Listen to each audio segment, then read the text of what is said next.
and praying, seeking his face. See, apostolic people have a tendency to be a little more hungrier than regular type of people. And see, one of the things that we get to inside of church is this thought pattern of religion. I go to church, I go home, I do what I want. I go to church, I come home, I do what I want. God is trying to break the tendency of just going to church and then doing whatever you want. God wants you to get hungry about his life. He wants you to get hungry about his lifestyle. He wants you to get hungry about his thought patterns towards you.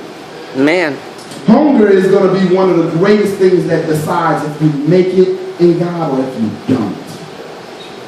A lot of people just feel like, well, I got saved, I believe. And it's good to believe. But what about obedience? When you're not obedient, you're definitely not hungry.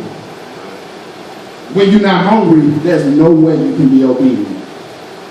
And so it's a part of our lifestyle to turn up every day. Turn it up. Turn up the barometer. Turn up the fire. We should be asking God, Lord, I need more of your fire so that I can get to where I need to go. That's what you should be asking your mentors. That's what you should be asking your disciples. Lord, I need fire on my back so that I can get to where I need to go. I need a little more pressure inside of my weaknesses so I can get to where I need to go. If we don't get pressure, we are designed to stay stagnant.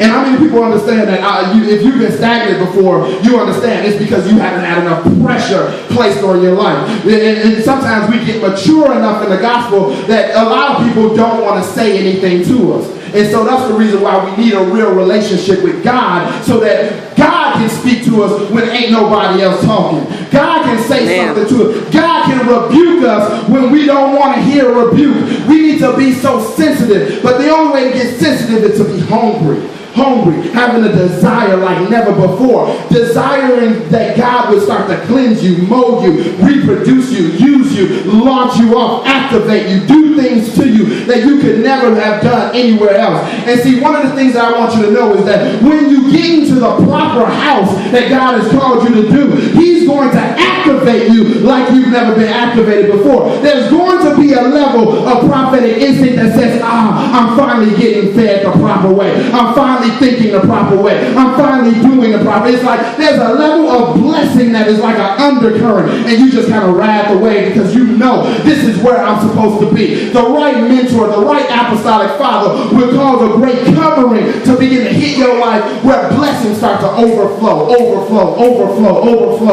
I've had it where it has been that I've given to people, I've sown, and then watched my finances go down the drain.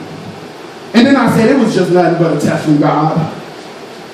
I sold again, like a dummy. All of a sudden, the account just magically disappeared. It's important to know who your father is. Whoever your father is, that's who you sow to. That's who you give your life to. It's important because if you give your life to those that are not worthy of your life, you will reap the rewards thereof. Lack, poverty. It'll almost be like there's an adversary at each and every door. God is opening up doors, but you see adversaries. God doesn't want these adversaries at every door. Sometimes there's a door that needs to be open that you can walk clear through.